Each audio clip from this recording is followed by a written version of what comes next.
এরপরেও সূর্যের তাপ আপনি আমি সহ্য করতে পারি না।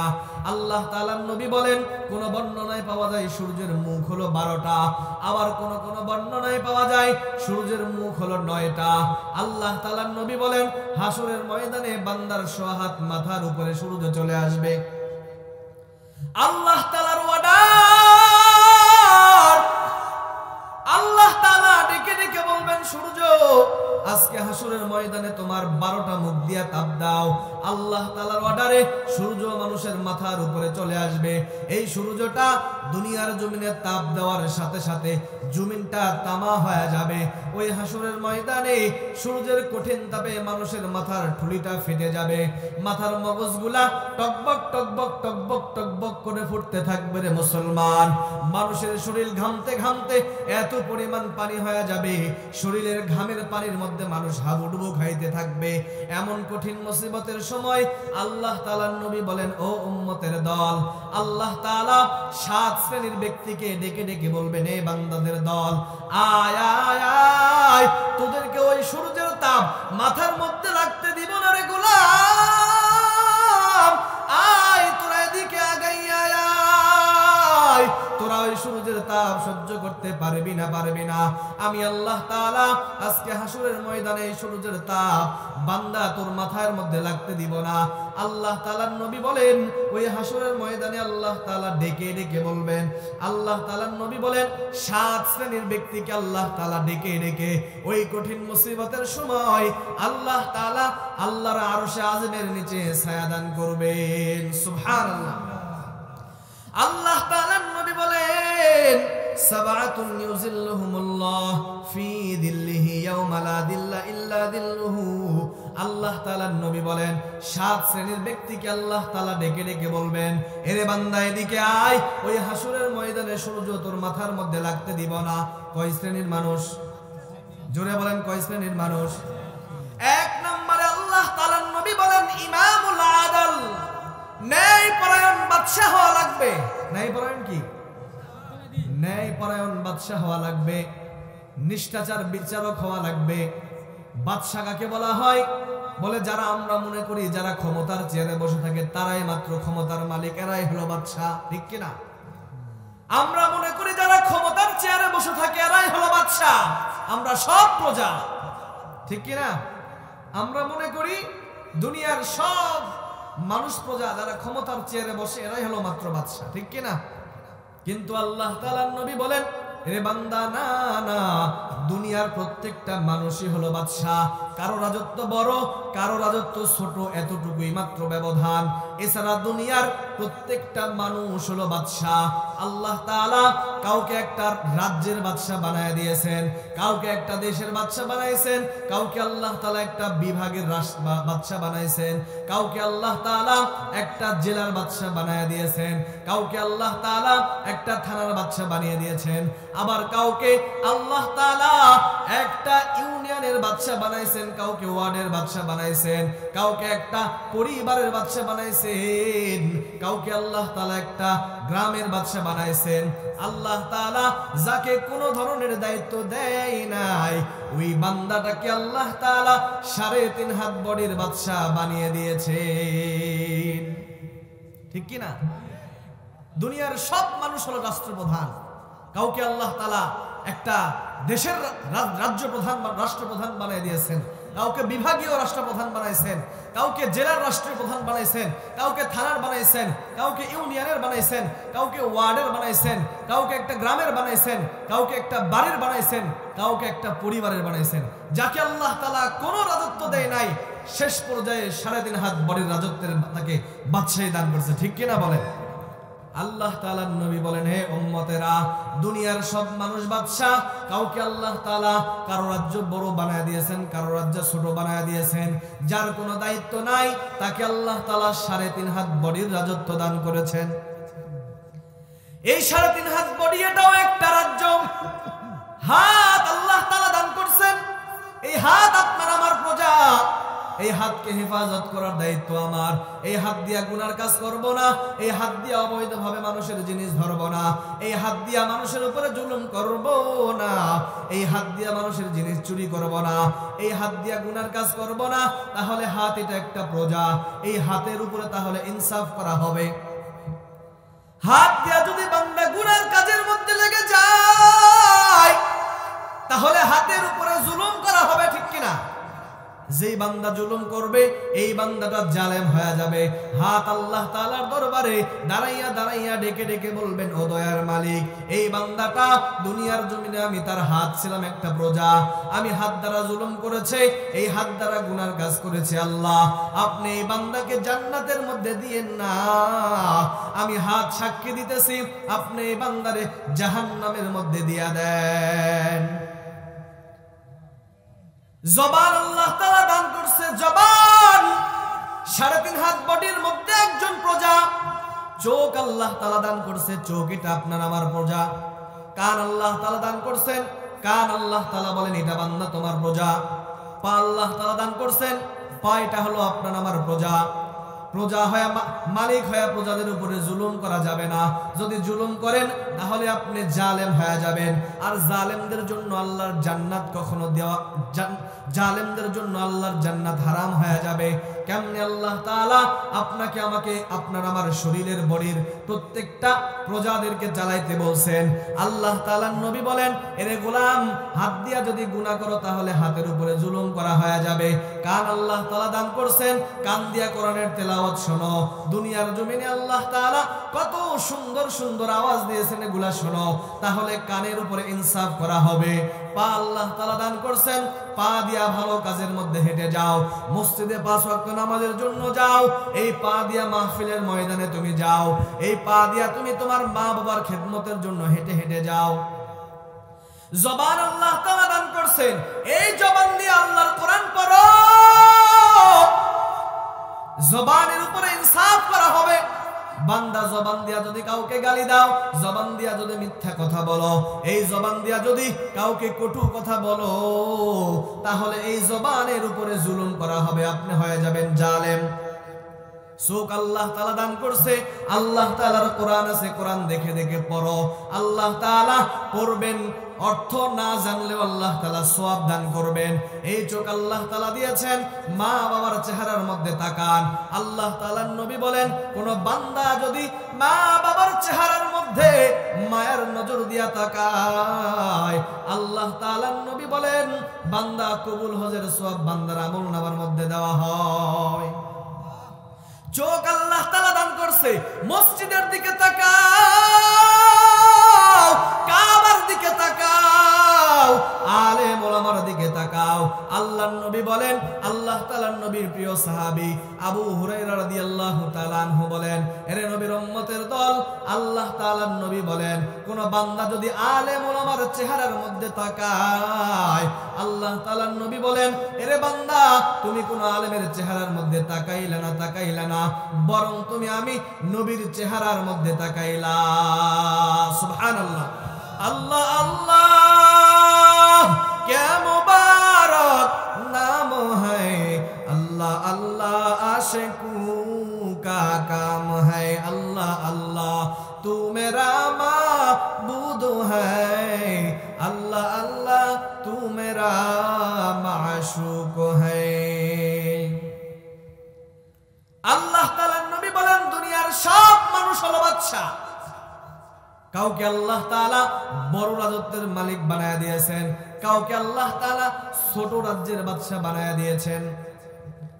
এই জন্য আল্লাহ তাআলার নবী বলেন, ওই হাসরের ময়দানে 7 শ্রেণীর ব্যক্তিকে আল্লাহ তাআলা বান্দাদেরকে আল্লাহর আরশের নিচে ছায়া দান করবে। তার জন্য 1 নম্বরে বলেন ইমামুল আদল, নাই পরায়ণ বাদশা হওয়া লাগবে, ঠিক কিনা বলেন? দুনিয়ার সব মানুষ হলো বাদশা, কাউকে আল্লাহ তাআলা বড় রাজত্ব দান করেছেন। এই বান্দারা রাজত্ব পাইয়া ওই রাজত্বের প্রজাদের উপরে জুলুম করা যাবে না, বরং তার রাজ্যের বান্দাদের উপরে ইহসান করা লাগবে, ঠিক কি না? যেমন রাজত্ব পেয়েছিলেন হযরতে আমিরুল মুমিনিন ওমর ফারুক রাদিয়াল্লাহু তাআলা আনহু, আল্লাহ তাআলা যাকে অর্ধ খেলাফতের দায়িত্ব আল্লাহ তাআলা যাকে দান করেছেন, এই ওমর রাদিয়াল্লাহু তাআলা আনহু অর্ধ খেলাফতের রাজত্ব পাওয়ার পরেও রাতের বেলা ঘুমায় না, বরং মানুষের দাঁড়ে দাঁড়ে দাঁড়ে দাঁড়ে গিয়া দেখে, গভীর রজনীতে প্রজা সেজে মানুষের দাঁড়ে দাঁড়ে গিয়া খোঁজে আমার কোন ব্যক্তিটা আমার রাজ্যের মধ্যে কোন ব্যক্তিটা না খেয়ে আছে, কার বাড়িতে চাল নাই, কার বাড়িতে খাবার মতন কোন সামগ্রী নাই। হযরত ওমর ফারুক রাদিয়াল্লাহু তাআলা আনহু মানুষের দাঁড়ে দাঁড়ে গিয়া মানুষের খোঁজ খবর নিয়েছেন। সুবহানাল্লাহ। আর আপনার আমার সমাজের যে সমস্ত রাজা বাদশা আছে, ক্ষমতাবানরা আছে, এরা কেমনে সুযোগ পাইলেই মানুষের মাল মেরে খাওয়া যায়, মানুষের সম্পদ আত্মসাৎ করা যায়, এই চেষ্টা করে। ঠিক কিনা বলেন? কি আছে না নাই? 10 হাত রাস্তাকে 12 হাত রাস্তাকে বাজেট পাওয়ার পরে 10 হাত বানায় দেয়। আছে না নাই? কথা বলেন, আছে না নাই? বাজেট হয় 100 কোটি, এই কাজ হইতে হইতে হইতে হইতে এসে দেখে যে আছে 20 কোটি, বাকি নাই। আছে না নাই? করোনার মধ্যে ত্রাণ দিছে, ত্রাণ, তেল দিছে, চাল দিছে, ডাল দিছে, গরিবদেরকে দিয়ে দাও, দেখা যায় নেতাদের খাটের নিচে পাওয়া যায়। আছে না নাই? এটাকে ন্যায়পরায়ণ বাদশা বলে? আপনাকে আল্লাহ তাআলা ক্ষমতা দিয়েছেন, বিশাল রাস্তায় জ্যাম লাগছে, সব রাস্তা বন্ধ করে দিয়ে ক্ষমতা শাসকের গাড়ি সামনে দিয়ে হেঁটে যায়, সামনে দিয়ে চলে যায়। আছে না নাই? এটাকে ন্যায়পরায়ণ বাদশা বলে? রাসূল সাল্লাল্লাহু আলাইহি ওয়াসাল্লাম শাসকের ক্ষমতার চেয়ারে বসেছিলেন। আর বর্তমান জামানায় এই ক্ষমতার চেয়ার পাওয়ার পরে সব থেকে মানুষের উপরে, প্রজাদের উপরে সব থেকে বেশি জুলুম করে। ঠিক কিনা? আমরা গত 17 বছর দেখেছি অন্যায় ভাবে, কারণ ছাড়া, দোষ ছাড়া দিনের পর দিন আল্লাহ তাআলার আল্লাহ রাসূলের নায়েবে নবী আলেম ওলামাদেরকে কাঠগড়ার জেলখানার মধ্যে বন্দী করে রেখেছিল। ঠিক কিনা বলে? সবকিছুর বিচার একদিন নেওয়া হবে, কেউ ছাড় পাবে না। দিনের পর দিন, বছরের পর বছর নির্দোষ উলামায়ে কেরামদেরকে শুধুমাত্র একটাই দোষ, হক কথা বলার কারণে তুমি জেলখানার মধ্যে বন্দী করে রেখেছো, তুমি তাদেরকে রিমান্ডের মধ্যে নিয়েছো। আল্লাহর কসম করে বলি, জালেমের ক্ষমতা বেশি দিন, চিরদিন দুনিয়ার জমিনে টিকে থাকে না। ঠিক কিনা বলে? এর জন্য সাবধান। শুধুমাত্র যারা ক্ষমতার চেয়ার আছে তাদেরকেই বলতেছি এমনটা না। দুনিয়ার দেখবেন সমাজের মধ্যে এমন কিছু মানুষ আছে যাদের কিছু টাকা পয়সা হইলেই, কিছু বাড়ি গাড়ি হইলেই এলাকার মানুষদের সমাজের উপরে জুলুম করে বসে। আছে না নাই? একটু জমি বেশি, রাস্তা দিয়ে মানুষকে হাঁটতে দেয় না। আছে না নাই? চিকন রাস্তা দিয়ে দেয়, রাস্তা দিয়ে হেঁটে পর্যন্ত দেওয়া যায় না। আছে না নাই? টাকা পয়সা একটু বেশি হয়ে গেছে, এলাকার সব থেকে বড় ক্ষমতাবান ওই ব্যক্তি, সে যা বলবে সেইটাই শুনতে হবে, এছাড়া অন্য কারো কথা মানা যাবে না। আছে না নাই? আল্লাহ পাক রব্বুল আলামিন এই বান্দাগুলাকে আল্লাহর আসামির কাঠগড়ায় দাঁড় করাবেন, একটা একটা করে হিসাব গুনে গুনে নেবেন। ঠিক কিনা বলেন? শুধু এদের নয়, যারা 17টা বছর ধরে ওলামায়ে কেরামদের গলা চেপে ধরেছিল, অন্যায় ভাবে কোনো কারণ ছাড়া, দোষ ছাড়া ওলামায়ে কেরামদেরকে জেলের মধ্যে বন্দী করে রেখেছে, রিমান্ডে নিয়েছে, অত্যাচার করেছে, জুলুম করেছে, এদেরও একদিন বিচার হবে ইনশাআল্লাহ। ঠিক কিনা বলে? শুধু মরণের পরে নয়, বাংলার জমিনেও এদের হিসাব নেওয়া হবে। ঠিক কিনা? যাই হোক, এগুলা কথা বেশি বললে আপনাদেরও বিরক্ত লাগবে, কারণ বর্তমান সময় এমন একটা প্রেক্ষাপট এসে গেছে, মসজিদে গেলেও মসজিদের খতিব সাহেবরাই অধিকাংশ এই টপিকের উপরেই কথা বলে। ঠিক কিনা?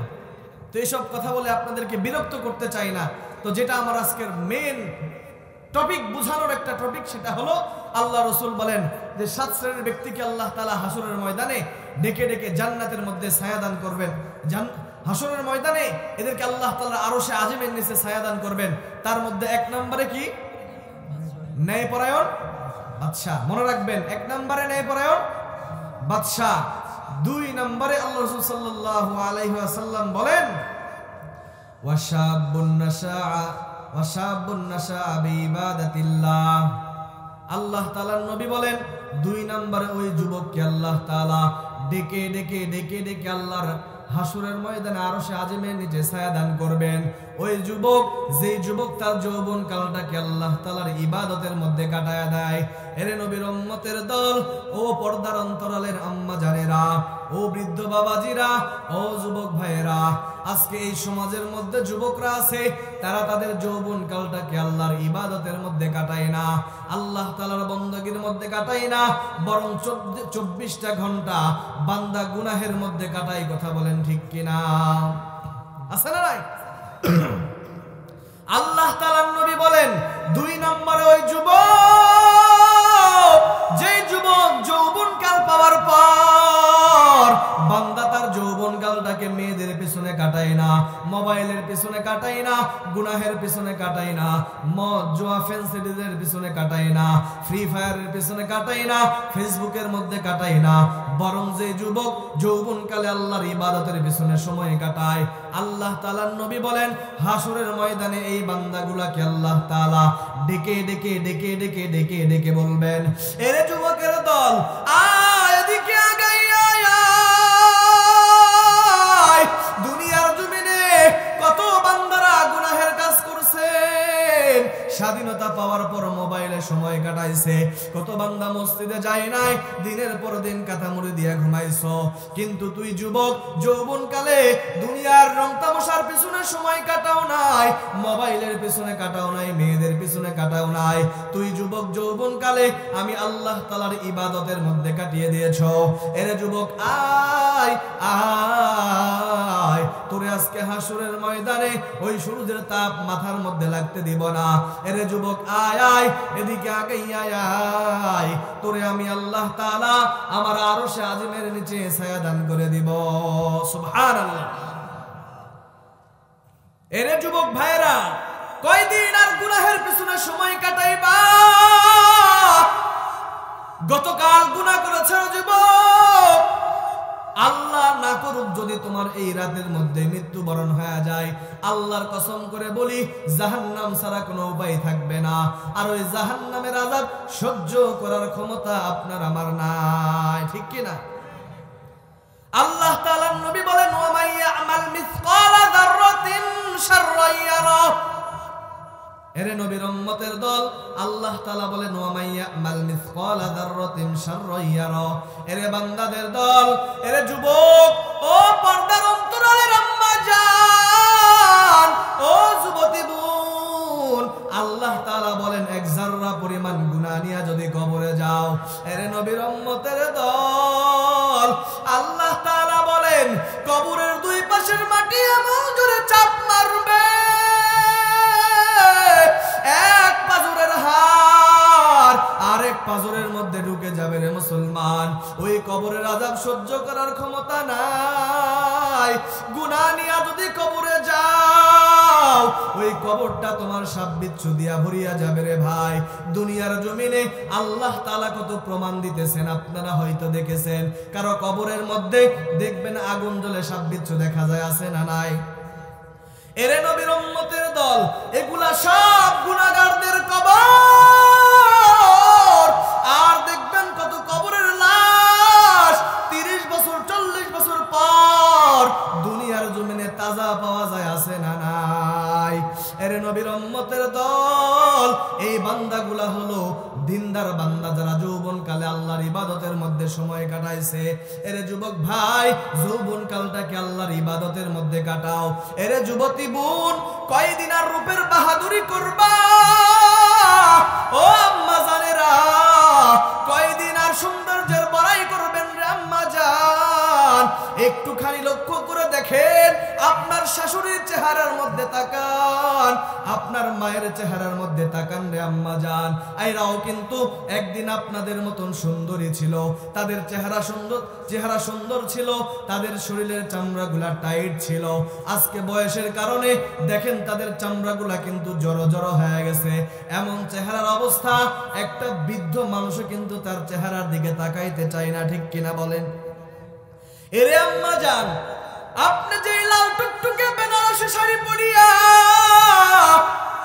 যে স্বামীর ঘরের মধ্যে ঢুকেছে এমন একটা সময় আসবে রে আম্মা জান, ওই স্বামীর বাড়ি থেকেই সাদা কাফনের কাফন পরিয়া আপনারে আমারে হেসরাইতে হেসরাইতে ঘর থেকে বাহির করবে। আপনার সন্তানেরা বেলেট দিয়ে কেটে কেটে কেটে কেটে আপনার জামা কাপড়গুলো খুলিয়া নেবে। আপনার মেয়েরা আপনার শরীরের গয়নাগুলো টেনে টেনে টেনে টেনে খুলিয়া নেবে। আপনি যত বড়ই সুন্দরী হন, যত বড়ই রূপবতী হন, গুণবতী হন, যত বড়ই টাকাওয়ালা পয়সাওয়ালা বাড়িওয়ালা গাড়িওয়ালা হন, আপনি মারা যাওয়ার সাথে সাথে আপনার কোনো দাম থাকবে না রে আম্মা জান। এরে যুবক ভাই, কিসের বড়াই করো, কিসের বাহাদুরি করো? তোমার মতন কত যুবক হুন্ডা অ্যাক্সিডেন্টে রাস্তার মধ্যে মারা যায়, আছে না নাই? কত যুবক দেখা যায় পানির মধ্যে পড়ে মারা যায়, কত যুবক রাস্তার মধ্যে অ্যাক্সিডেন্টে মারা যায়, কত যুবক বন্ধুর হাতে হত্যা হয়, খুন হয়, আছে না নাই? কিসের বড়াই করো? এখনই ঘুমের মধ্যে যদি তোমার মৃত্যু হয়ে যায়, এখনই যদি মালাকুল মউত তোমার সামনে আসিয়া যায়, কি জবাব দিবারে ভাই?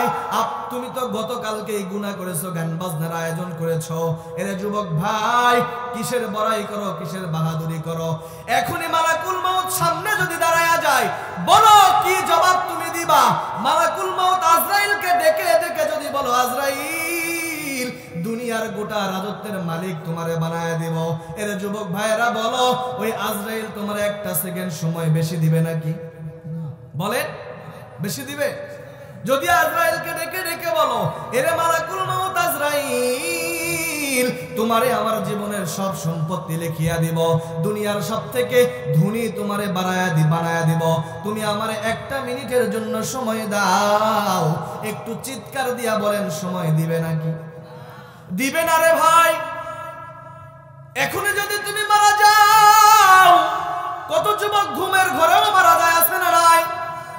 তুমি যে ঘরের মধ্যে ঘুমাও, হঠাৎ করে যদি রাতের বেলা তোমার মরণ হয়ে যায়, পরের দিন সকালবেলা তোমার মা তোমার দরজার মধ্যে ঠক ঠক ঠক ঠক করে আওয়াজ দিবে, কিন্তু কোনো সারা শব্দ পাবে না। তোমার মা আশ্চর্য হয়ে যাবে, কি ব্যাপার, অন্যান্য দিন তো এত ডাকার প্রয়োজন হয় না, আমার সন্তান একটা বার ডাক দিলে সাথে সাথে দরজা খুলে দেয়, কিন্তু আজকে এতবার ডাকলাম কেন দরজা খুললো না? একটু জোরে ধাক্কা দিয়া দেখবে দরজাটা খোলে নাকি। একটু ধাক্কা দেওয়ার সাথে সাথে দরজাটা যখন খুলিয়া যাবে, সাথে সাথে দৌড়াইয়া গিয়া দেখবে তোমার কোনো হুঁশ নাই, তোমার কোনো নিঃশ্বাস প্রশ্বাস নাই। তোমার শরীরের মধ্যে হাতটা লাগায়া দেখবে তোমার শরীরটা পাথরের মতন নরম বা ঠান্ডা হয়ে গেছে, কাঠের মতন শক্ত হয়ে গেছে।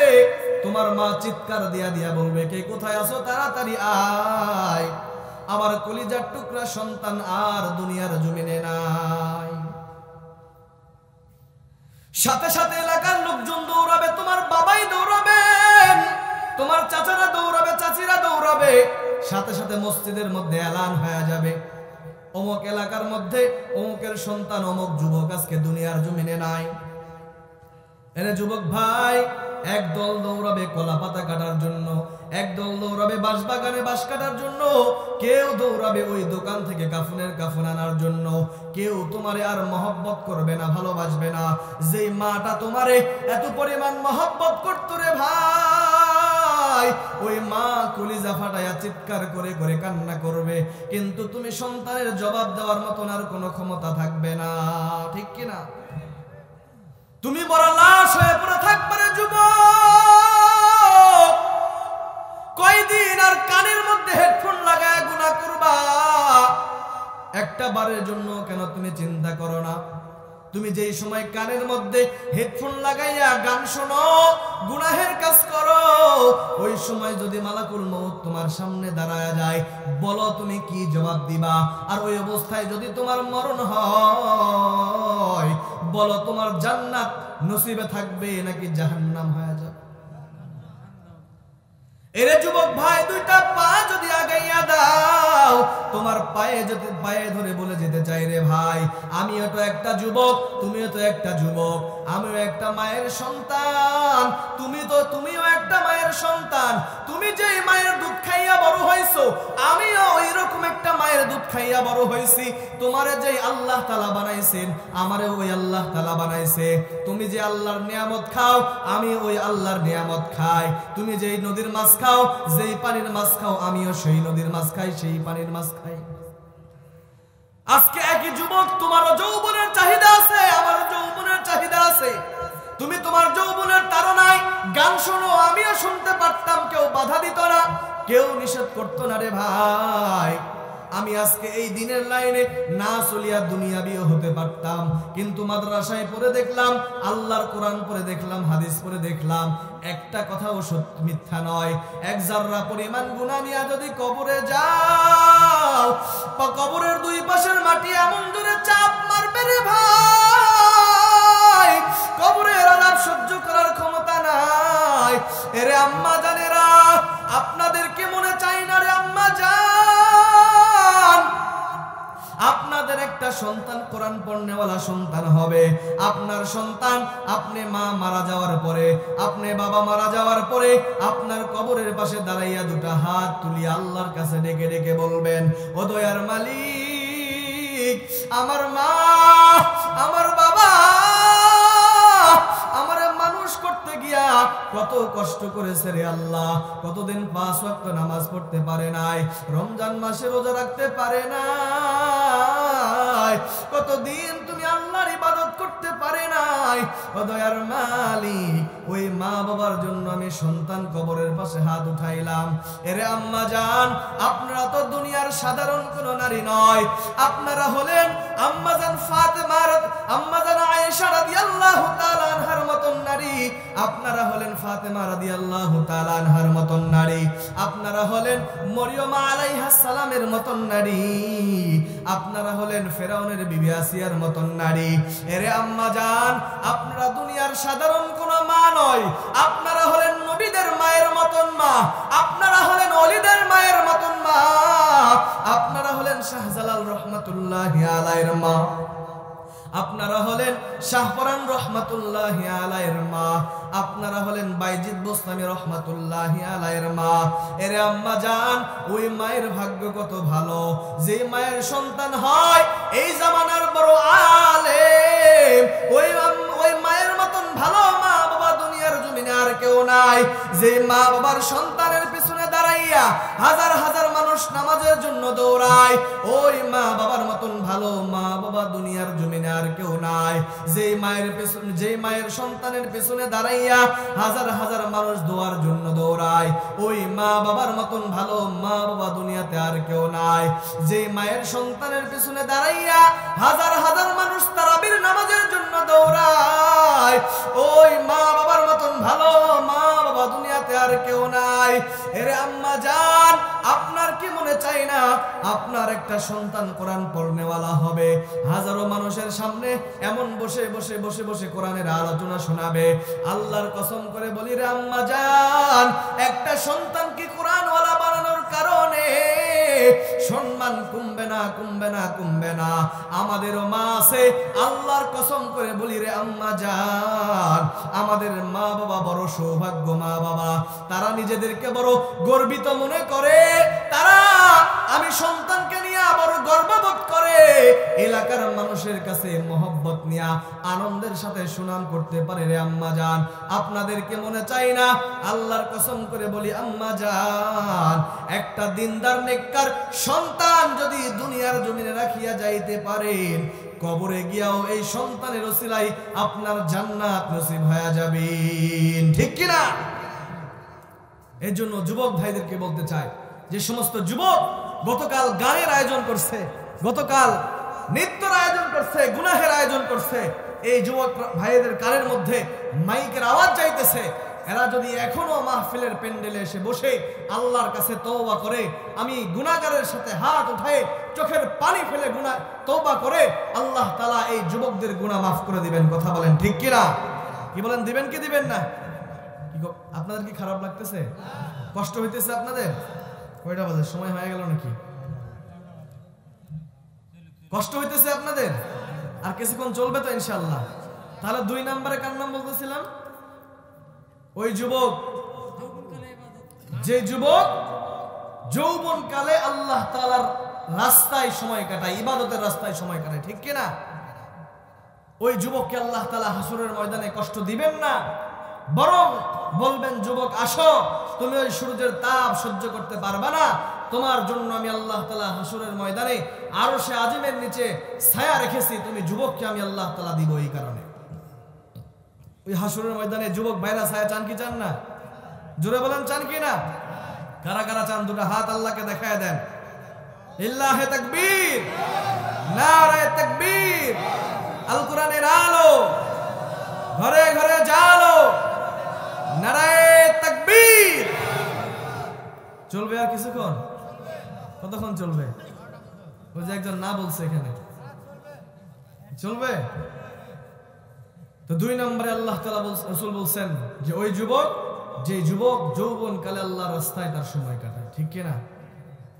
3 নম্বরে আল্লাহ তাআলার নবী বলেন, ও দুনিয়ার উম্মতেরা, আল্লাহ তাআলা ওই ব্যক্তিকে হাসরের ময়দানে ডেকে ডেকে আল্লাহর আরশের নিচে ছায়ার মধ্যে জায়গা দান করবেন, যে ব্যক্তি 24টা ঘন্টা তার অন্তর মসজিদের সাথে লটকানো থাকতো।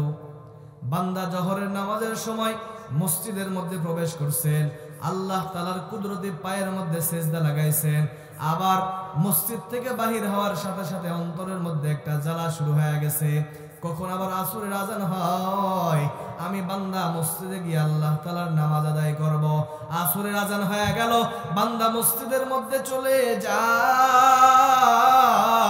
আবার যখন আসরের নামাজ শেষ করিয়া মসজিদ থেকে বাহির হয়ে চলে আসে, বান্দার অন্তরের মধ্যে আবার কষ্ট শুরু হয়ে যায়। না জানি কখন মাগরিবের আজান দেয়, আমি আবার মাগরিবের আজান দেওয়ার সাথে সাথে আল্লাহ তাআলার কুদরতি পায়ের মধ্যে সেজদা লাগায়া দেব। এই জন্য বান্দা তার অন্তরের মধ্যে মায়া লাগায়া লাগায়া চিন্তা করতে থাকে। মাগরিবের আজান যখন হয়ে যায়, মাগরিবের আজান হওয়ার সাথে সাথে বান্দাটা দৌড়াইয়া দৌড়াইয়া মসজিদের মধ্যে চলে যায়। আবার মাগরিবের নামাজ যখন শেষ হয়, বান্দা মসজিদ থেকে বাহির হয়ে চলে আসে, কিন্তু তার অন্তরের মধ্যে একটা কষ্ট থেকে যায়, কারণ মসজিদ থেকে বাইর হইলে আর ভালো লাগে না।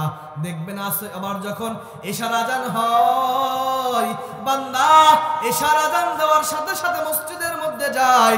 আবার যখন এশার নামাজ শেষ হয়ে যায়, এশার নামাজ শেষ হওয়ার পর বান্দা যখন বাড়িতে এসে ঘুমিয়ে যায়, দেখবেন ঘুমের মধ্যে মাঝে মাঝে মাঝে মাঝে চিৎকার দিয়া লেফে ওঠে, চমকে ওঠে, আছে না নাই? কারণ বান্দার অন্তরের মধ্যে ভয়, না জানি কখন ফজরের আজান হয়, আর আমি ঘুমের মধ্যে যদি আমার সময়টা কাটাই, মসজিদের মধ্যে মুয়াজ্জিন সাহেব হাইয়া আলাস সালাহ বলে ডাকবে, আসসালাতু খায়রুম মিনান নাওম বলে ডাকবে, আমি বান্দা যদি ঘুমের মধ্যে কাটায়া দেই, আর এই সময় যদি নামাজের সময় পার হয়ে যায়, আল্লাহ তাআলা আমার দিকে তাকায়া থাকবেন। কিন্তু আমি বান্দা যদি ঘুমের মধ্যে সময় কাটায়া দেই, তাহলে তো আমার আল্লাহর সাথে সাক্ষাৎ হবে না, আমার আল্লাহ আমার উপরে বড় অসন্তুষ্ট হয়ে যাবে। কারণ আমি মসজিদের মধ্যে গিয়া যখন সিজদা দেই, এই সিজদাটা মসজিদের ফ্লোরের মধ্যে পড়ে না, জমিনের মধ্যে পড়ে না, আর এই সিজদাটা কোথায় পড়ে? বলে এই সিজদাটা আমার আল্লাহ তাআলার কুদরতি পায়ের মধ্যে পড়ে যায়। আর যখন বান্দা আমার মাওলার দরবারে সিজদা দেয়, আল্লাহ তাআলা মায়া লাগাইয়া দয়া লাগাইয়া বান্দার দিকে তাকায়া থাকেন। বলেন সুবহানাল্লাহ। 3 নম্বরের জন্য আল্লাহর নবী বলেন, যে যুবক, যে ব্যক্তির 24টা ঘন্টা তার অন্তর মসজিদের সাথে লটকানো থাকে, আল্লাহ তাআলার নবী বলেন এই বান্দাকে আল্লাহ তাআলা হাসরের ময়দানে ডেকে ডেকে ডেকে ডেকে আল্লাহ তাআলার আরশে আজিমের নিচে ছায়া দান করবেন। 4 নম্বরে আল্লাহর নবী বলেন ওই ব্যক্তিকে আল্লাহ তাআলা ডেকে ডেকে আল্লাহ তাআলা হাসরের ময়দানে আরশের নিচে ছায়া দান করবেন। যেই ব্যক্তি সুন্দরী কোন নারীর কুপ্রস্তাব পাওয়ার পর, জিনাহের প্রস্তাব পাওয়ার পর, এই প্রস্তাবটাকে প্রত্যাখ্যান করে ছুঁড়ে ফেলে দিয়ে তার কাছে না করে দিয়ে বলে আমি আল্লাহ তাআলাকে ভয় করি, এই ব্যক্তিকে আল্লাহ তাআলা ডেকে ডেকে বলবেন, এরে বান্দা আয় আয় দুনিয়ার জমিনে আমি আল্লাহ তাআলার ভয়ে তুই সুন্দরী নারীর কুপ্রস্তাবকে তুই কোনো প্রশ্রয় দাও নাই, কবুল করো নাই, গ্রহণ করো নাই, যায়, এরে বান্দা তুই বান্দার মধ্যে তোর অন্তরের মধ্যে আমি আল্লাহ তাআলার বড় ভয়, আয় আয় তোকে হাসরের ময়দানে ওই সূর্যের তাপ তোর মাথার মধ্যে লাগতে দিব না, আয় বান্দা এদিকে আগাই আয়, তোরে আমি আমার আরশে আজিমের নিচে ছায়া দান করে দেব। 5 নম্বরে আল্লাহ তাআলার নবী বলেন ওই ব্যক্তিকে আল্লাহ তাআলা হাসরের ময়দানে আরশের নিচে ছায়া দান করবেন যেই দুই ব্যক্তি একজন আরেকজনকে ভালোবেসে একত্রিত হয়, আল্লাহর মহব্বতের জন্য ভালোবেসে একত্রিত হয়, আবার আল্লাহর মহব্বতের কারণে পৃথক হয়ে যায়। আমি আমার বিবিকে ভালোবাসি কতক্ষণ? বলে আমার বিবি আল্লাহ এবং রাসূলকে মানে যতক্ষণ, ঠিক কিনা বলেন? এটা আপনার আমার ঈমানের পরীক্ষা। দাড়ি কাটলে আল্লাহ বেজার হয়, আপনার বিবি খুশি হয়, এটা আপনার ঈমানের পরীক্ষা। আপনি আল্লাহকে খুশি রাখেন নাকি আপনার বিবিকে খুশি রাখেন? আমার বিবি যদি দিনদারি হয়, আমার বিবি যদি মুসলমান হয়, আমার বিবি যদি দিনদার হয়, তাহলে আমার বিবিকে ভালোবেসে আমি আমার বিবির সাথে একত্রিত হব। আমার বিবি যদি আমার আল্লাহকে না মানে, আমার নবীকে না মানে, ইসলাম না মানে, দ্বীন না মানে, আমি আমার বিবির কাছ থেকে আলাদা হইতেও দেরি করব না, ঠিক কিনা বলেন? আর বর্তমান জামানায় মানুষ কি করে? বিবাহ করার জন্য মুখের দাড়ি কেটে ক্লিন শেভ করে বিয়ে করার জন্য দৌড়ে, আছে না নাই? কিছু বেয়াদব মহিলা আছে যারা দাড়িওয়ালা পুরুষদের সাথে বিবাহ বসতে চায় না, আছে না নাই? জোরে বলেন আছে না নাই? কিছু বেয়াদব মহিলা আছে যারা বলে যে যে যুবকের দাড়ি আছে ওই যুবকের সাথে আমি বিবাহ বসবো না। বলে কি বলে না? আল্লাহর কসম করে বলি, এমন মহিলাকে কেউ যদি কোনো যুবক বিবাহ করে, আল্লাহর কসম 1 বার, আল্লাহর কসম 2 বার, আল্লাহর কসম 3 বার, জিন্দেগিতে সে কখনো সুখী হবে না, হবে না, হবে না। এটা আমি গ্যারান্টি দিয়ে লিখে দিয়ে যাবো এখন। কোন মহিলা যদি বলে দাড়িওয়ালা যুবককে দিয়ে বিবাহ বসবো না, আমাকে বিয়ে করতে চাইলে তোমার দাড়ি কেটে আসতে হবে, ক্লিন শেভ করতে হবে, আল্লাহর কসম করে বলে যুবক তুমি ওই মহিলার কাছ থেকে শোষণ মানে তার মুখে থুতু মেরে চলে আসো, অন্য দিনদার মেয়ে দেখে বিবাহ করে নাও। ওই মহিলাকে যদি তুমি বিবাহ করো, জিন্দেগিতে তুমি সুখী হইতে পারবে না। যে মেয়ে আল্লাহ রাসূলের সুন্নাহকে পছন্দ করে না, আদর্শকে পছন্দ করে না, মুসলমানের কালচারকে পছন্দ করে না, এই মহিলাকে ঘরে আনলে সেই ঘরের মধ্যে জিন্দেগিতে কোনোদিন শান্তি আসবে না, ঠিক কিনা বলেন? মা বোনেরা রাগ হয় না, সবাই এরকম না। 100-100-100-100-র মধ্যে 1000-এর মধ্যে কয়েকটা এরকম থাকে, ঠিক কিনা? কি আছে না নাই? এই জন্য আল্লাহ তাআলার নবী বলেন, যেই বান্দা আল্লাহর জন্য ভালোবেসে মহব্বত করে দুইজন একজনের সাথে আরেকজন সম্পর্ক তৈরি করে আবার সম্পর্ক নষ্ট করে ফেলে, এই ব্যক্তিদেরকে আল্লাহ তাআলা ডেকে ডেকে বলবেন, আসো আজকে আল্লাহ তাআলা তোমাকে ডেকে ডেকে বলবেন, সূর্যের তাপ তুমি সহ্য করতে পারবা না, আসো তোমাকে আমি আল্লাহ তাআলা আমার আরশের নিচে ছায়া দান করব। সুবহানাল্লাহ। কয় নাম্বার গেল? 5 নাম্বার। 6 নম্বরে আল্লাহ তাআলার নবী বলেন, দুনিয়ার জমিনে ওই বান্দাকে ডেকে ডেকে ডেকে ডেকে বলবেন, এ বান্দা আয় আয়, আমি আল্লাহ তাআলার আরশে আজিমের নিচে তোকে ছায়া দান করব। ওই ব্যক্তিকে বলবেন যে ব্যক্তি তার সম্পদকে আল্লাহর রাস্তায় দান করে, ডান হাতে দান করে, বাম হাত বুঝতে পারে না, বাম হাতে দান করে, ডান হাত বুঝতে পারে না, এইভাবে যে বান্দাটা আল্লাহর মহব্বত নিয়ে আল্লাহর রাস্তায় দান করে, আল্লাহ তাআলার নবী বলেন এই বান্দাটাকে আল্লাহ তাআলা হাসরের ময়দানে ডেকে ডেকে আল্লাহর আরশের নিচে ছায়া দান করবেন। সুবহানাল্লাহ। কিন্তু আফসোসের সাথে বলতে হয়, বর্তমান সমাজের মানুষ আল্লাহর রাস্তায় দানই করতে চায় না, ঠিক না? ঠিক। আল্লাহ রাসূল বলছেন শেষ জামানায় এমন একটা সময় আসবে যে সময় দানকে মানুষ জুলুম মনে করবে। কে মনে করবে? আমার মনে হয় সেই রাসূলের ভবিষ্যৎবাণী আজকে সুফল হইতেছেন, দুনিয়ার জমিনে যেটা বাস্তবায়ন হইতেছেন। বর্তমানে মানুষের কাছে মসজিদ মাদ্রাসার জন্য চাইতে গেলে এটাকে জুলুম মনে করে, বলে যে হুজুররা খেয়ে দিয়ে কাজ পায় না, সারাদিন মাদ্রাসায় পড়ে থাকে, মাদ্রাসার টাকা খায়, পয়সা খায়, আর মাদ্রাসার জন্য চাইতে আসে, বলে কি বলে না? আরে মিয়া, আল্লাহ তো তোমার এত পরিমাণ সম্পদ দান করছে, অঢেল সম্পদ দান করছে, আল্লাহ তো একবারও তোমার এই কথা বলে নাই যে কতই তুলে দিব আর দিতে পারবো না, এই কথা বলছে? তুমি কেন বলো?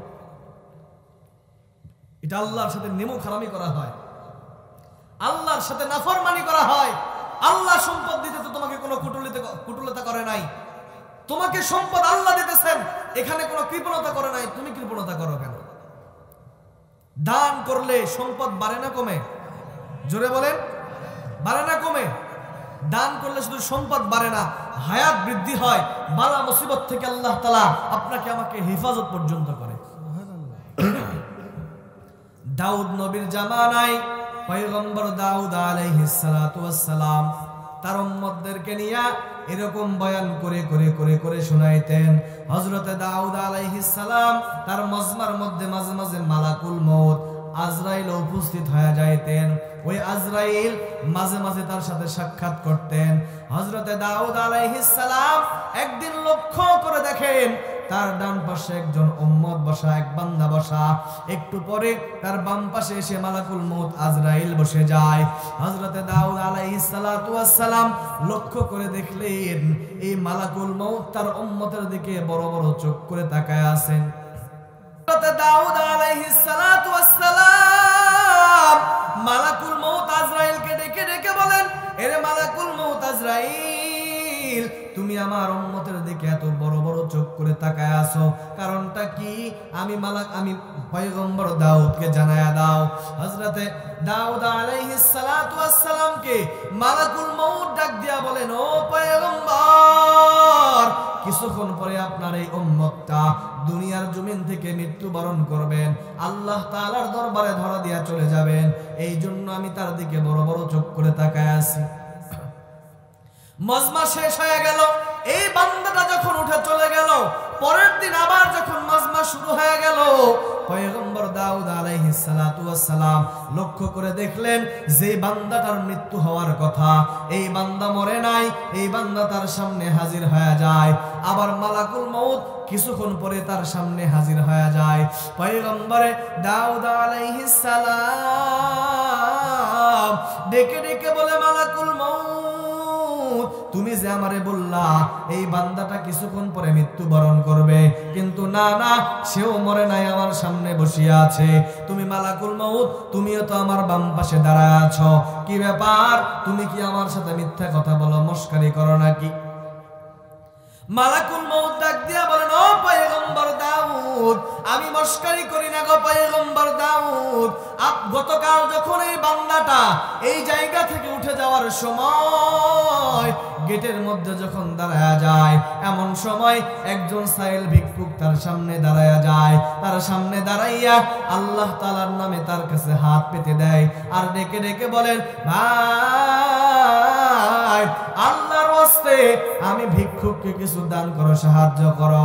আর এই বান্দাটা ভিক্ষুককে সামনে পাওয়ার পর পকেটের মধ্যে হাত দিয়া তার পকেটের মধ্যে যা কিছু ছিল, গুনাগুনির কোনো বিষয় নাই, সবকিছু বের করে যখন ওই ভিক্ষুকের হাতে দিয়া দিলেন, আল্লাহ তাআলা এমন সময় ডাক দিয়া বলেন, মালাকুল মউত আজরাইল, খবরদার খবরদার,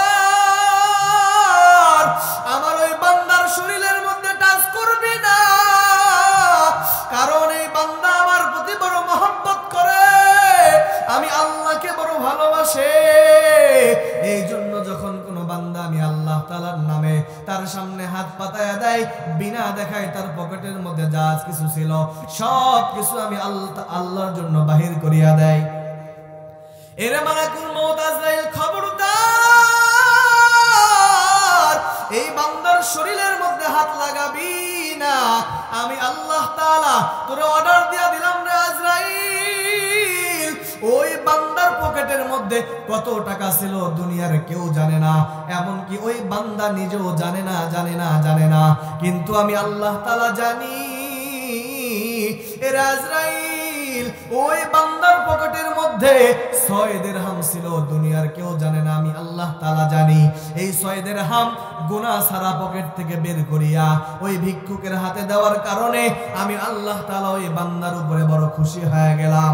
আমি আল্লাহ তাআলা ওই বান্দার উপরে খুশি হইয়া ওই বান্দার 6 দিরহামকে 10 গুণে বাড়াইয়া 60 বছর হায়াত বান্দার বৃদ্ধি করে দিলাম। সুবহানাল্লাহ, আল্লাহ আল্লাহ, क्या मुबारक नाम है নাম হাই আল্লাহ আল্লাহ, এই যে শিরি ইশতো নাম, শিরে শক্কর মে কুনুদ জানাম তামাম। এরে নবীর উম্মতের দল, দান করলে শুধু সম্পদ বৃদ্ধি পায় না, বরং দান করলে হায়াত বৃদ্ধি পায়। বালা মুসিবত থেকে আল্লাহ তাআলা হেফাজত করে। দুনিয়ার জমিনে যা কিছু প্রয়োজন সব কিছুর ফয়সালা আল্লাহ তাআলার পক্ষ থেকে হয়ে যায়। আশরাফ আলী থানভী রহমাতুল্লাহি আলাইহি বেহেশতি জিওর কিতাবের মধ্যে একটা ঘটনা এনেছেন। কি ঘটনা? আশরাফ আলী থানভী রহমাতুল্লাহি আলাইহি লেখেন, আল্লাহর এক বান্দা পথিক মানুষ রাস্তা দিয়া হেঁটে হেঁটে যাইতেছে। যাইতে যাইতে যাইতে যাইতে আকাশে মেঘ খোলা আকাশ দেখা যায়, কোনো মেঘ নাই, আকাশের মধ্যে রোদ দেখা যায়। আল্লাহর বান্দা রাস্তা হাঁটতে হাঁটতে হাঁটতে হাঁটতে হাঁটতে হাঁটতে এক পর্যায়ে খেয়াল করে দেখেন, হঠাৎ করে মাথার উপরে মেঘের একটা খণ্ড তার মাথার উপরে দাঁড়াইয়া যায়। আর হঠাৎ করে ওই মেঘের মধ্যে কে যেন ডেকে ডেকে বলে, রে বান্দা, অমুক এলাকার মধ্যে যাও, অমুক ব্যক্তির জমির মধ্যে বৃষ্টির প্রয়োজন। এর মেঘ যাও যাও, অমুক ব্যক্তির জমির মধ্যে তুমি বৃষ্টি দিয়া দাও। আল্লাহর বান্দা পথিক এই ঘটনা শোনার পর আশ্চর্য হয়ে গেল। কি ব্যাপার? মেঘের মধ্যে কেন মানুষের নাম শোনা যায়? হঠাৎ করে মেঘের মধ্যে কেন গায়েবী আওয়াজ শোনা যায়?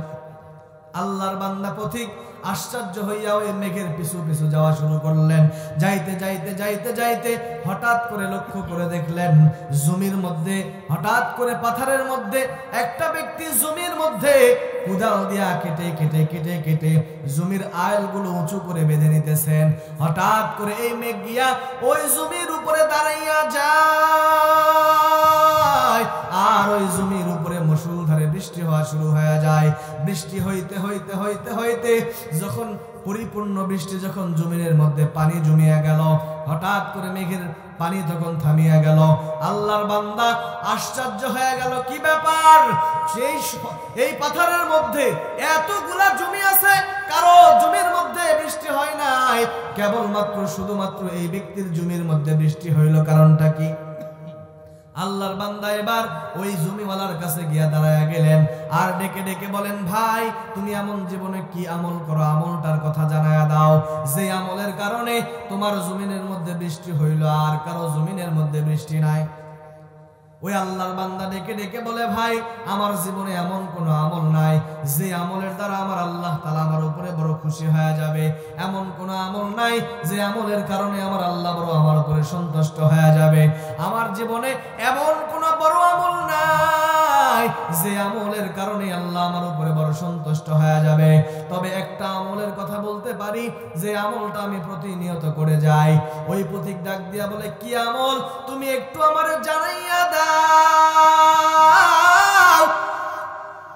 ওই জমিওয়ালা এবার ডাক দিয়া বলে, ভাই পথিক, তাহলে এবার শুনে নাও, আমি আমার জমির মধ্যে ফসল ফলানোর পর এই জমির মধ্যে যেই পরিমাণ ফসল হয়, এই ফসলটাকে আমি আমার ঘরে নেওয়ার পর 3টা ভাগ করিয়া আমি 3 ভাগে বিভক্ত করিয়া একটা ফসল দিয়ে আমি আমার পরিবারকে চালাই, আর একটা ফসল দিয়া আমি নতুন করে আবার এই জমির মধ্যে আমি আবার ফসল ফেলাই।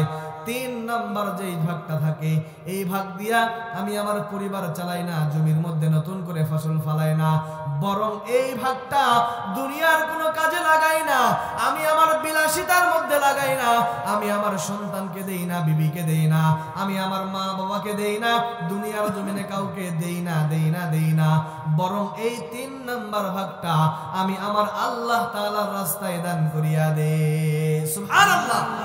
আউলিয়ারা কারে ওকবা ইখতিয়ার, জাহেলারা কারে দুনিয়া ইখতিয়ার, মাইলে মুমিন সুয়ে মুমিন মিশাওয়াত, মাইলে কাফের সুয়ে কাফের মিশাওয়াত। আল্লাহর বান্দা পথিক ডেকে ডেকে বলে, রে ভাই, এই আমলের কারণে আমার আল্লাহ যে তোমার প্রতি এত পরিমাণে খুশি, আমি যখন রাস্তা দিয়ে আসতেছিলাম হঠাৎ করে আমার মাথার উপরে একটা মেঘ দাঁড়ায় গেল, মেঘের মেঘের মধ্যে গায়েবী আওয়াজ শুনতে পাইলাম, কে যেন তোমার নাম ডেকে ডেকে বলে, অমুক এলাকার মধ্যে অমুক নামক ব্যক্তির জমির মধ্যে বৃষ্টির প্রয়োজন।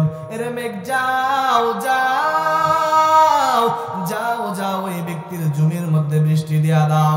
আরে মেঘের পিছনে পিছনে আমি আসলাম, তাকাইয়া দেখলাম এই মেঘটা আসিয়া তোমার জমির উপরে দাঁড়াইয়া গেল, আর এই মেঘ থেকে বৃষ্টি হওয়া শুরু হয়ে গেল। তোমার বৃষ্টি যখন পরিপূর্ণ হয়ে গেল, সাথে সাথে মেঘ বৃষ্টি বন্ধ করে তোমার কাছ থেকে চলিয়া গেল। সুবহানাল্লাহ। এরে নবীর উম্মতের দল, আল্লাহ তাআলার রাস্তায় দান করলে শুধুমাত্র সম্পদ বৃদ্ধি হয় না, বরং হায়াতও বৃদ্ধি হয়, ঠিক কিনা বলেন? আল্লাহ তাআলার রাস্তায় দান করলে তোমার যা কিছু প্রয়োজন আল্লাহ তাআলা আসমান থেকে ব্যবস্থা করে দেয়, ঠিক কিনা? এই জন্য নবীর উম্মতের দল, যখন কোন আল্লাহ তাআলার বান্দা আপনাদের সামনে আল্লাহর ঘর মসজিদের জন্য হোক, মাদ্রাসার জন্য হোক, অথবা এতিমখানার জন্য হোক, হাত পাতাবে, কখনো ফিরাইয়া দিবেন না। কারণ এই দানের দ্বারা আল্লাহ তাআলা বালা মুসিবত থেকে আপনাকে হেফাজত করবে, দুনিয়ার জমিনে হাজারো বিপদ আপদ থেকে আপনাকে আমাকে হেফাজত করবে, ঠিক কিনা বলেন? এই জমিনে অনেক সন্তানেরা আছে, অনেকের মা নাই, অনেকের বাবা নাই, ওই বাঁশবাগানে কবরের মধ্যে শুয়ে আছে, ঠিক কিনা বলেন? কতদিন হয়ে গেল মায়ের খবর না নিতে পারি না, বাবার খবর নিতে পারি না, ওই মা বাবা বাঁশবাগানের মধ্যে শুয়ে আছে, কতদিন থেকে মা বাবার খবর নিতে পারি না। কতদিন হয়ে গেল দুনিয়ার কত দূর দূর দেশের মধ্যে খবর নিতে পারি, কিন্তু আমার বাড়ির সামনে বাঁশঝাড়ের নিচে আমার মা বাবা আছে, তাদের খবর নিতে পারি না, ঠিক কিনা বলেন? এই মা বাবা একদিন আপনাকে আমাকে মানুষ করতে গিয়া কতই না কষ্ট করেছেন রে ভাই। আপনারা জানেন যে সমস্ত মায়েরা গর্ভবতী হয় তাদের কষ্ট কি পরিমাণে হয়। কত আম্মা জান যখন তাদের গর্ভের মধ্যে সন্তান এসে যায় এত পরিমাণ কষ্ট দুনিয়ার কাউকে বলতে পারে না।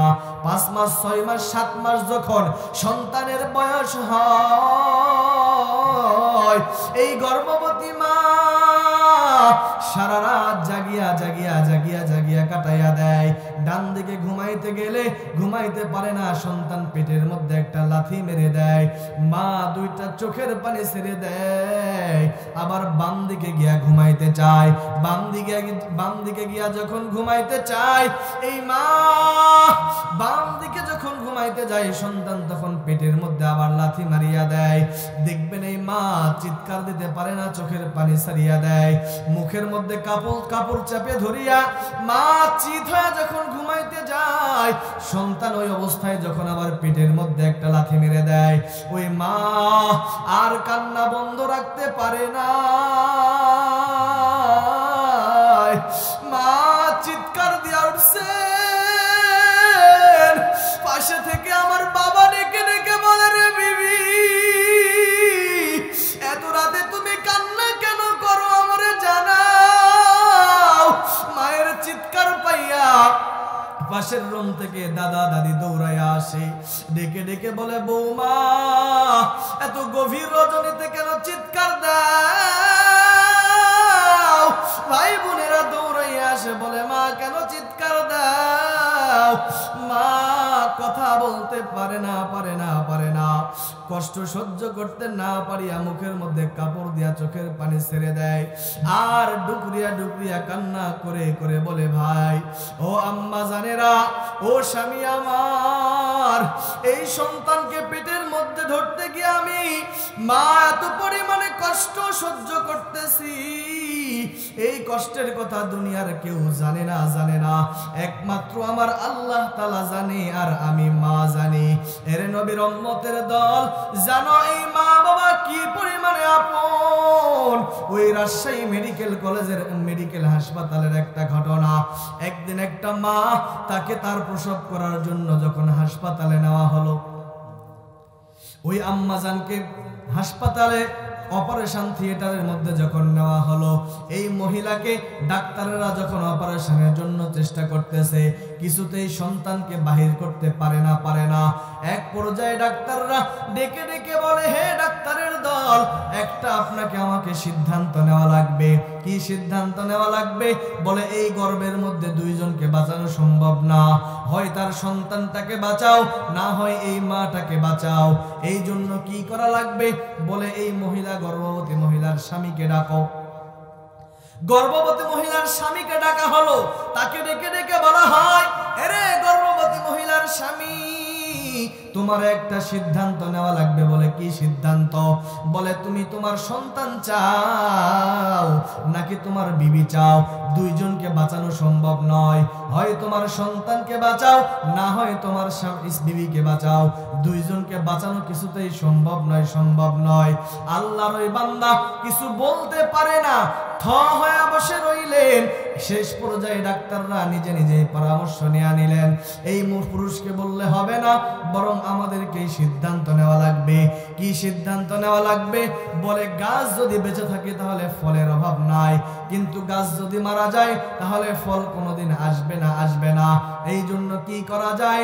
বলে এই মহিলাটাকে বাঁচিয়ে রাখো আর ওই সন্তানটাকে মারিয়া ফেলাও, কারণ মহিলা যদি বেঁচে থাকে তাহলে সন্তানের কোনো অভাব হবে না। ঠিক কিনা বলেন?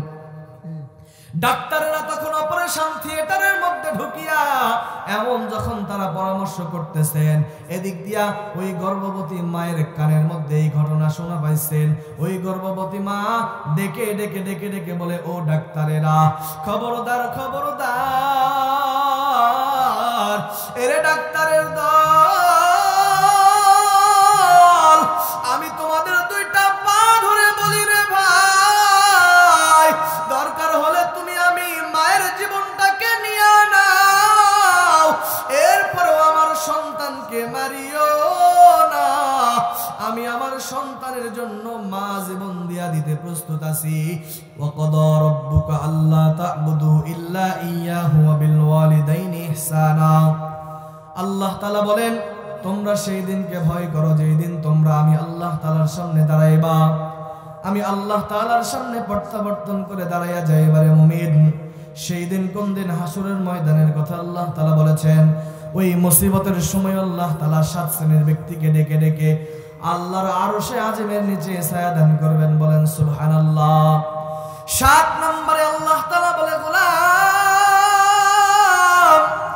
দুনিয়ার জমিনে যেই বান্দা আমি আল্লাহ তাআলার ভয় বান্দার অন্তরের মধ্যে নিয়া, আমি আল্লাহ তাআলার ভয়ে, আমি আল্লাহ তাআলার আযাবের ভয়ে বান্দা নির্জনে গোপনে বান্দার চোখের পানি ছেড়ে দিয়া কান্না করে আর ডেকে ডেকে বলে, ও দয়ার মালিক, আমার জীবনে এত বড় গুনাহ করেছি রে আল্লাহ, গুনার কথা দুনিয়ার কেউ জানে না, আমার মা জানে না, আমার বাবা জানে না, আমার ভাই জানে না, আমার বোন জানে না, আমার স্ত্রী জানে না, আমার স্বামী জানে না, আমার সন্তানেরা জানে না। আল্লাহ, আমার গুনার কথা যদি আমার মা বাবা জানতো, আমি সন্তানদের তেজ্য পুত্র করিয়া দিত। আমার গুনার কথা যদি আমার বিবি জানতো, আমাকে স্বামী বলে ডাকতে অস্বীকার করত। আমার গুনার কথা যদি আমার সন্তানেরা জানতো, আমি বাবাকে বাবা বলে ডাকতে অস্বীকার করত। আল্লাহ, আমার গুনার কথা যদি এলাকার মানুষ জানতো, আমার এই লাথি দিয়া এলাকা থেকে তাড়ায়া দিত। আল্লাহর কসম করে বলি রে ভাই, আমি আপনাদের সামনে ওয়াজ করিয়া শোনাইতেছি, আমার গুনার কথা যদি আপনারা জানতেন, এই চেয়ারের মধ্যে বসতে দিতেন না রে ভাই। আল্লাহ তাআলার নবী বলেন, যে বান্দা গুনার কথা স্মরণ করিয়া আল্লাহ তাআলার ভয়ে দুইটা চোখের পানি ছেড়ে দেয়, চোখের পানি ছেড়ে দিয়া আল্লাহ তাআলার ভয় অন্তরের মধ্যে নিয়া গোপনে চোখের পানি ছেড়ে দেয়, আল্লাহ তাআলার নবী বলেন, এই বান্দাটাকে আল্লাহ তাআলা হাসরের ময়দানে ডেকে ডেকে আল্লাহর আরশে আজিমের নিচে ছায়া দান করবেন। সুবহানাল্লাহ। এরে নবীর উম্মতের দল, আপনার আমার জীবনে এমনও গুনাহ আছে যে গুনার কথা দুনিয়ার কেউ কিন্তু জানে না, আল্লাহ তাআলা জানে। ঠিক কিনা বলেন? আল্লাহ তাআলা এত কথা গুনার কথা জানার পরেও আপনার আমার খাবার বন্ধ করে নাই, পানি বন্ধ করে করে নাই, রিজিক বন্ধ করে নাই, বাতাস বন্ধ করে নাই, বরং আল্লাহ তাআলা 24টা ঘন্টা আপনারে আমাদের নিয়ামতের মধ্যে ডুবায় রেখেছেন। এরে নবীর উম্মতের দল, আল্লাহ তাআলা বলেন, ইয়া ইবাদিয়াল্লাযীনা আসরাফু আলা আনফুসিহিম লা তাকনাতু মির রাহমাতিল্লাহ। এ দুনিয়ার বান্দারা, কে আসরে গোলাম, গুনাহ করে করে তোমার নফসের উপরে জুলুম করেছো, গুনাহ করে করে নফসের সাথে বেঈমানি করেছো। এরে বান্দারা, গুনার দিকে না তাকাইয়া আমি আল্লাহ তাআলার রহমতের দিকে তাকাইয়া আমি আল্লাহ তাআলার দিকে আগাইয়াই আমি আল্লাহর কাছে তওবা কর, কারণ আমি আল্লাহর আপন বলতে কেউ নাই, আমি আল্লাহ তাআলার মা নাই, বাবা নাই, আমি আল্লাহর স্ত্রী সন্তান আপন বলতে কেউ নাই, আপন হলো তুই একমাত্র বান্দা। এরে গোলাম, দুনিয়ার জমিনে যখন কোন সন্তান মাকে মা বলে ডাক দেয়, বাবাকে বাবা বলে ডাক দেয়, মায়ের কলিজাটা বড় ঠান্ডা হয়ে যায়, বাবার কলিজাটা বড় ঠান্ডা হয়ে যায়। ঠিক তেমনি ভাবে আল্লাহ তাআলা বলে, গোলাম, যখন কোন বান্দা আমি আল্লাহ তাআলার নাম নিয়ে একবার আল্লাহ বলে ডাক দেয়, আল্লাহ তাআলা বলে, রে গোলাম, আমি আল্লাহর কুদরতি অন্তর বড় ঠান্ডা হয়ে যায়। একবার যে বান্দা আল্লাহ বলে ডাক দেয়, আমি আল্লাহ তাআলা 10 বার বান্দার মায় তার দিকে মায়ের নজর দিয়া তাকায় থেকে জোরে বলেন সুবহানাল্লাহ। এরে নবীর উম্মতের দল, আল্লাহ তাআলা বলেন, এরে গোলাম, জীবনে কি পরিমাণ গুনাহ করেছো রে গোলাম, গুনার দিকে তাকাইয়া আমি আল্লাহ তাআলার ভয় অন্তরের মধ্যে নিয়া আমি আল্লাহ তাআলার দরবারে ফিরে আসো, আমি আল্লাহ তাআলার দরবারে তওবা করো। আমি আল্লাহ বান্দার তওবাকে ফিরাইয়া দেই না, তবে তওবা করার মতন তওবা করা লাগবে। আল্লাহ তাআলা বলেন, ইয়া আইয়ুহাল্লাযীনা আমানু তুবু ইলাল্লাহি তাওবাতান নাসুহা। এ বান্দা, যেই দিন এমন ভাবে তওবা করো, এ বান্দা, একবার যেই গুনাহ করছো ওই গুনাহ দ্বিতীয়বার আর করা যাবে না। কেউ যদি তোমার গলার মধ্যে ছুরি ধরে বলে তুই গুনাহ কর নইলে হত্যা করিয়া ফেলবো, বুকের মধ্যে বন্দুকের নল ঠেকায়া বলে গুনাহ কর না হলে তোকে হত্যা করে ফেলবো, কেউ যদি 10 তলা বিল্ডিং এর উপর তুলিয়া বলে গুনাহ কর নইলে তোরে মারিয়া ফেলবো, এরপরেও জীবন দিতে রাজি আছি, এরপরেও গুনাহ করতে রাজি নাই, এমন তওবা যদি কোনো বান্দা করে, আল্লাহ তাআলার নবী বলেন, মায়ের পেট থেকে পড়ার পর যখন যা সন্তান নিষ্পাপ মাসুম হয়ে যায়, এই তওবা করা বান্দাটাকে আল্লাহ তাআলা এমন নিষ্পাপ মাসুম বানায় দেয়। জোরে বলে সুবহানাল্লাহ। এরে নবীর উম্মতের দল, এই বান্দারা গুনাহ নিয়ে যদি কবরে যাও, কবরের আযাব সহ্য করার ক্ষমতা নাই, ওই হাসরের ময়দানে জাহান্নামের আওয়াজ, হাসরের ময়দান আল্লাহর কাছে ডেকে ডেকে জাহান্নাম ডেকে ডেকে বলবেন, আল্লাহ, আমি জাহান্নামের পেটের মধ্যে বড় ক্ষুধা, সহ্য করতে পারি না, তোমার জাহান্নামী বান্দাগুলাকে দাও। জাহান্নাম ডেকে ডেকে বলবেন, হাল মিন মাজিদ, ওগো দয়ার মালিক, আমি জাহান্নামের পেটের মধ্যে বড় ক্ষুধা, সহ্য করতে পারি না রে আল্লাহ, তোমার গুনাহগার গুলাকে দাও। আল্লাহ তাআলা বলবেন, এরে জাহান্নাম একটু অপেক্ষা কর, এই গুনাহগার বান্দাগুলার হিসাব নিকাশ করার পর জাহান্নামী গুলা বান্দাকে তোকে আমি দিয়া দেব, কিন্তু জাহান্নামকে কিছুতেই ধরে রাখতে পারবে না, জাহান্নাম দ্রুত জাহান্নামীদের দিকে দৌড়াবে। ওই সময় আল্লাহ তাআলা ফেরেশতাদেরকে অর্ডার করবেন, এরে ফেরেশতাদের দল, 70,000 শিকল লাগায়া জাহান্নামকে টেনে পিছনে নাও। জাহান্নামকে 70,000 শিকল দেওয়া পিছনে নেওয়া যাবে না, জাহান্নাম দ্রুত সামনের দিকে দৌড়াবে। এদিক দিয়ে আপনার আমার মায়ার নবী ওই জাহান্নামের আওয়াজ সহ্য করতে পারবে না, আল্লাহকে ডেকে ডেকে বলবেন, ও দয়ার মালিক, আমার একটা উম্মত যদি জাহান্নামে যায়, আমি আল্লাহ তাআলা জান্নাতের মধ্যে যাব না গো আল্লাহ, আমার একটা উম্মত যেন জাহান্নামে না যায়। আপনার আমার নবী উম্মতের ব্যথায় মাকামে মাহমুদে সিজদায় পড়ে কান্না করবে। ওই সময় আল্লাহ তাআলা ডেকে ডেকে বলবেন, ওগো দয়ার নবী, আপনি হাসরের ময়দানে কাঁদবেন না, ও পয়গম্বর, মাথাটা উঠান, দুনিয়ার জমিনে আপনাকে কম কাঁদাই নাই,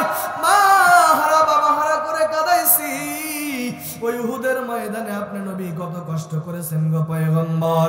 এ নবীর উম্মতের দল ওই হাসরের ময়দানে আপন বলতে কেউ নাই, আপন হলো একমাত্র আপনার আমার নবী। এর নবীর উম্মতের দল গুনার দিকে তাকাইয়া তওবা করার নিয়ত করেন, যতদিন দুনিয়ার জমিনে বেঁচে থাকবো আর জীবনে গুনাহ করব না, 5 ওয়াক্ত নামাজ বাদ দিব না, মা বাবার সাথে খারাপ ব্যবহার করব না, আলেম ওলামার সাথে খারাপ ব্যবহার করব না, মুরব্বিদের সাথে খারাপ ব্যবহার করব না, মসজিদের ইমাম মুয়াজ্জিমের সাথে খারাপ ব্যবহার করব না। যতদিন দুনিয়ার জমিনে থাকবো 5 ওয়াক্ত নামাজ পড়ব, রমজান মাসে রোজা রাখবো, মা বাবার খেদমত করব, বিবির সাথে খারাপ ব্যবহার করব না, সন্তানের সাথে খারাপ ব্যবহার করব না, আম্মা জানেরা স্বামীর সাথে খারাপ ব্যবহার করবেন না। যতদিন দুনিয়ার জমিনে থাকবেন আল্লাহ তাআলার দ্বীনের উপরে চলার তৌফিক দান করবেন। আর জীবনে গুনাহ করব না, কারণ গুনাহ করলে জাহান্নামের আযাব সহ্য করা যাবে না। এর নবীর উম্মতের দল গুনাহ করব না এমন তওবা করার যদি কারোর নিয়ত থাকে, খাঁটি তওবার নিয়তে দুটো হাত আমার আল্লাহকে দেখায় দেন। ও দয়ার মালিক, এই গভীর রজনীতে তাকাইয়া দেখো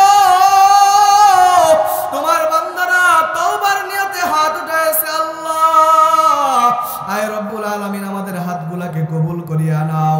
আয় আল্লাহ, তওবার উপরে চলার তৌফিক দান করে দাও, সবাইকে 5 ওয়াক্ত নামাজ আদায় করার তৌফিক দান করে দাও। জোরে বলেন আমিন। আলহামদুলিল্লাহি রাব্বিল আলামিন, ওয়াসসালাতু ওয়াসসালামু আলা সাইয়্যিদিল আমবিয়া ওয়াল মুরসালিন ওয়া আলা আলিহি ওয়া আসহাবিহি আজমাইন। রব্বিরহামহুমা কামা রব্বায়ানি সগীরা, রব্বিরহামহুমা কামা রব্বায়ানি সগীরা। ইয়া আরহামার রাহিমিন, ইয়া আরহামার রাহিমিন, ইয়া আরহামার রাহিমিন। সকলেরই দরজা হইতে মাবুদ ফিরিয়া আপনার রজাই রহিলাম তাকাইয়া। আপনি যদি মাফ না করেন বান্দারে, বলেন আপনার বান্দা যাবে কারদারে। আপন হাতে বান্দা মাবুদ তুমি বানাইয়া, আপন হাতে বান্দা মাবুদ তুমি বানাইয়া, কেমনে দিবা জাহান্নামে ফেলিয়া। বান্দা যখন জাহান্নামে জ্বলিবে, ওগো মাবুদ কেমনে চাইয়া দেখিবে। ও দয়ার মালিক, আজকে এই গভীর রজনীতে সব বাড়িওয়ালাদের দরজাগুলি বন্ধ, তুমি মাওলার কুদরতের দরজা তো বন্ধ নাই। তাকাইয়া দেখো রে আল্লাহ, তোমার গুনাহগার বান্দাদেরকে নিয়ে আমি গোলাম ভিক্ষুকের মতন দুখানা হাত উঠাইছি আল্লাহ। আয় রব্বুল আলামিন, আমরা বড় গুনাহগার। আয় আল্লাহ, এই গুনাহ নিয়ে যদি কবরে যাই, কবরের আযাব সহ্য করার ক্ষমতা আমাদের নাই। নাই। আয় আল্লাহ আমরা বড় দুর্বল, দুনিয়ার সামান্য আযাব সহ্য করতে পারি না, সামান্য চুলার আগুন সহ্য করতে পারি না রে আল্লাহ। ওই কবরের আযাব কেমনে সহ্য করব গো আল্লাহ। ও দয়ার মালিক, গুনাহ মাফের জন্য ভিক্ষুকের মতন হাত উঠাইছি। আয় আল্লাহ আমাদের জীবনের গুনাহগুলোকে তুমি মাফ করিয়া দাও। তুমি যদি মাফ না করো কার কাছে গিয়ে হাত পাতব রে আল্লাহ। তুমি আল্লাহর চাইতে বড় রহমান দুনিয়াতে কেউ নাই। আয় আল্লাহ তুমি রহিম, তুমি আল্লাহর চাইতে রহিম দুনিয়ার জমিনে কেউ নাই রে আল্লাহ। আয় আল্লাহ তওবার নিয়তে হাত উঠাইছি আল্লাহ। আয় আল্লাহ আমাদের সকলের জীবনের গুনাহগুলোকে মাফ করে দাও। ও দয়ার মালিক, সবাইকে 5 ওয়াক্ত নামাজ আদায় করার তৌফিক দান করে দাও। দিনদার পরহেজগার ইমানদার হিসেবে কবুল করিয়া নাও। আয় আল্লাহ সকলের দিলের নেক আশাগুলো কবুল করে নাও। আয় আল্লাহ যারা অসুস্থ, সুস্থতার নিয়ামত দান করে দাও। আয় আল্লাহ যারা অভাবী, অভাব দূর করিয়া দাও। ও দয়ার মালিক, যারা ঋণের মধ্যে ঋণগ্রস্ত হয়ে আছে আল্লাহ ঋণ থেকে পরিশোধ হওয়ার তৌফিক দান করে দাও। আয় রব্বুল আলামিন, আয় আল্লাহ জানি না কে কি উদ্দেশ্য নিয়ে হাত রয়েছে, সকলের দিলের নেক আশা কবুল করে নাও। আয় আল্লাহ যারা চাকরি করে চাকরির মধ্যে রহমত বরকত দান করে দাও। যারা ব্যবসা করে ব্যবসার মধ্যে রহমত বরকত দান করে দাও। আয় আল্লাহ অনেক ছাত্র ভাইরা পড়াশোনা করে আল্লাহ হালাল রিজিকের ব্যবস্থা করিয়া দাও। যার চাকরির দরকার চাকরির ব্যবস্থা করিয়া দাও। আয় আল্লাহ পর্দার অন্তরালে অনেক যুবতী বোনেরা আছে আল্লাহ বিবাহের প্রয়োজন, দিনদার ছেলের ব্যবস্থা করিয়া দাও। আয় আল্লাহ সকলের দিলের নেক আশাগুলো কবুল করে নাও। আয় রব্বুল আলামিন যারা হাত উঠাইছে গো আল্লাহ, আমার সাথে কত বান্দা হাত উঠাইছে যারা এতিম, মাও নাই বাবাও নাই রে আল্লাহ। এতিমের কষ্ট দুনিয়ার জমিনে কেউ বুঝে না আল্লাহ। যাদের মা নাই বাবা নাই তারা একমাত্র বোঝে গো মালিক। মা হারাইয়া বাবা হারাইয়া এতিমের মতন হাত উঠাইয়া এই গভীর রজনীতে চোখের পানি ফেলাইয়া তুমি মাওলার দরবারে কান্না করতেছে গো আল্লাহ। আয় রব্বুল আলামিন, এতিমের হাতের দোয়া তুমি খালি হাতে ফেরত দিও না আল্লাহ। এই দোয়া রসুলা করিয়া সকল মা বাবার কবরগুলোকে জান্নাতের বাগান বানায়া দাও। যাদের মা বাবা বেঁচে আছে আয় আল্লাহ দিনদার পরহেজগার ইমানদার 5 ওয়াক্ত নামাজি পর্দাশীল হিসেবে কবুল করে নাও। নেক হায়াত দান করে দাও। এলাকার মা বোনদেরকে পর্দাশীল বানায় দাও, হেদায়েত দান করে দাও। স্বামীর বাধ্যগত বানায় দাও, সন্তানদেরকে মা বাবার বাধ্যগত বানায় দাও। যাদের মা বাবা দুনিয়ার জমিনে বেঁচে আছে আল্লাহ নেক হায়াত দান করে দাও। আয় রব্বুল আলামিন, এই এলাকার মধ্যে যত কবর আছে আল্লাহ, কবরবাসীরা কবরের মধ্যে শুয়ে চাতক পাখির মতন আমাদের দিকে তাকায় আছে আল্লাহ। প্রত্যেক কবরবাসীর কবরগুলোকে তুমি জান্নাতের বাগান বানায় দাও গো মালিক। আয় আল্লাহ বেঈমান বানাই আমাদেরকে কবরে নিও না আল্লাহ। মুমিন হালতে মৃত্যুবরণ করার তৌফিক দান করিয়া দিও আল্লাহ। আয় আল্লাহ দুয়ার হাদিয়াটুকু পয়গম্বরের রওজা মুবারকে পৌঁছায়া দাও। পয়গম্বরের আদর্শ অনুযায়ী চলার তৌফিক দান করে দাও। আয় রব্বুল আলামিন, আল্লাহ যারা মদিনার পাগল, যারা মদিনায় গিয়েছে আল্লাহ বারবার যাওয়ার তৌফিক তুমি তাদেরকে দান করে দাও। আয় আল্লাহ যারা আছে গরীব, আমাদের মতন টাকা নাই পয়সা নাই কিন্তু মদিনার জন্য বড় পাগল, আয় আল্লাহ স্বপ্ন যুগে হলো পয়গম্বরের সাথে সাক্ষাতের ব্যবস্থা করে দিও আল্লাহ। আয় রব্বুল আলামিন মদিনা দেখার ব্যবস্থা করে দিও আল্লাহ। আয় রব্বুল আলামিন মালাকুল মউত যেই দিন সামনে আসবে আল্লাহ, আয় আল্লাহ বেঈমান বানায় মৃত্যুবরণ করায় না, ঈমানি হালতে তুমি মৃত্যুবরণ করার তৌফিক দান করিয়া দিও আল্লাহ। রব্বানা তাকাব্বাল মিন্না ইন্নাকা আনতাস সামিউল আলিম ওয়া তুব আলাইনা ইন্নাকা আনতাত তাওয়াবুর রহিম। আয় রব্বুল আলামিন যারা যারা এই মসজিদ ঘরে দান করেছে আল্লাহ প্রত্যেকের এই দানগুলোকে কবুল করে নাও। দিলের নেক আশা বাসনাকে কবুল করে নাও। আয় আল্লাহ দুনিয়ার জমিনে বালা মুসিবত থেকে হেফাজত করো। আয় আল্লাহ দুনিয়ার সমস্ত হাজত তুমি পুরা করিয়া দাও। আয় রব্বুল আলামিন প্রথমে যে বাড়িতে আল্লাহ বসে মেহমানদারি করেছি আল্লাহ, ওই বাড়িওয়ালা আমার কাছে দোয়া চেয়েছে। মা বাবা আগেই দুনিয়া থেকে বিদায় হয়ে গেছে, মা কিছুদিন আগে দুনিয়া থেকে বিদায় হয়ে গেছে আল্লাহ, তার মা বাবার কবরকে জান্নাতের বাগান বানায় দাও। আয় আল্লাহ দুনিয়ার জমিনে তাকে তুমি আল্লাহ দিনদার হিসেবে কবুল করিয়া নাও। সুবহান রাব্বিকা রাব্বিল ইজ্জাতি আম্মা ইয়াসিফুন, সালামুন আলাল মুরসালিন, আয় রব্বুল আলামিন, জানি না কোন দিন যেন মালাকুল মউত আজরাইল আমাদের সামনে এসে যায়। আল্লাহ, বেঈমান হইয়া মৃত্যুবরণ যেন না করি, কারণ ওই আজরাইল এত ভয়ঙ্কর। যেদিন সামনে দাঁড়ায় যাবে যদি বেঈমান হয়, আজরাইলকে দেখার সাথে সাথে কলিজাটা টাস করে ফাটিয়া যাবে গো আল্লাহ, শরীরের রগগুলা টাস টাস করিয়া ফাটিয়া যাবে। মৃত্যুর আযাব সহ্য করার মতন ক্ষমতা আমাদের নাই। আয় আল্লাহ, যেদিন কালা মালাকুল মউত আমাদের সামনে আসিয়া যাবে গো আল্লাহ, প্রত্যেকের জবানের মধ্যে তুমি তোমার কালিমা জারি করিয়া দিও, লা